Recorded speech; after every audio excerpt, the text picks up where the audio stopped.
Hello everybody. Nowadays we use digital currency for everything. Mostly because it's easy because it is.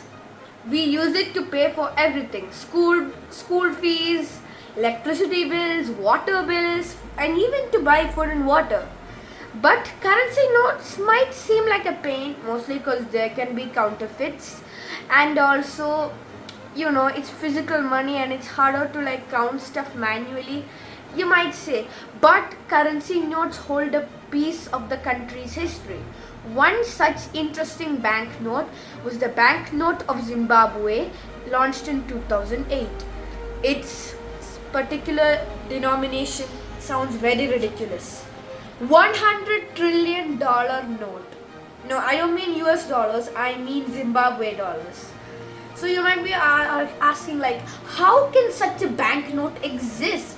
Well, let's just say that the dictator who calls himself a president made some very, very, very bad decisions.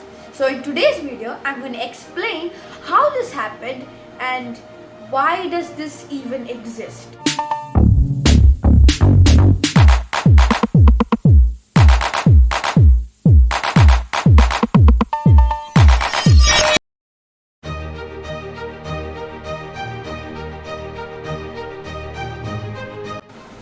So why does the $100 trillion note even exist? Well, first we have to start at the beginning, like always. So basically, Zimbabwe wasn't always an independent country. Colonialism, something called the British Empire happened. So basically the British got control of Great Zimbabwe, the kingdom, because there were lots of gold mines and natural resources. They occupied it and named it the colony of British Rhodesia. It remained that way until the 1960s when Zimbabwe became independent. There were two, then the apartheid ended, not unlike South Africa who continued it until 1990. When apartheid ended, they had a free elections, the first free elections ever since the country's start of history. The two main parties were the African People's Union, the Zimbabwe African People's Union, and the Zimbabwe People's National Union. The Zimbabwe People's African Union was supported by the Soviet Union, and the Zimbabwe People's National Union was supported by China. Of course, it's China. Then, of course, the National Union won. Its leader, Robert Mugabe, became the president. Please change that term to dictator, as he did what all good dictators do: consolidate power. He made an armed militia of army members. His soldiers, trained in North Korea by the then North Korean leader Kim Il-sung, the father of Kim Jong-un, came and murdered any of his opponents. Within a few years, Mugabe had absolute power. All other political parties were banned. He had the power to dissolve parliament, to declare martial law, and all those other stuff that a normal dictator has. And of course, Mugabe wanted him to get most of whatever profit the country makes. So of course, the people opposed him. He accidentally let slip one time that his opponent had actually won 73% of the vote and he had been faking it the whole time. But then he realized, oh wait, if I say this to the public, they will rebel. So he told, sorry, slip of the tongue. Such a good leader, right? Yeah, so basically what he did was to get political support, he said British are bad. They put the white people in charge of farms which black Zimbabweans have rightful claim to. So what did he do? Evict all the white men from their farms. Of course that's what he would do. Yes, didn't even give a second thought.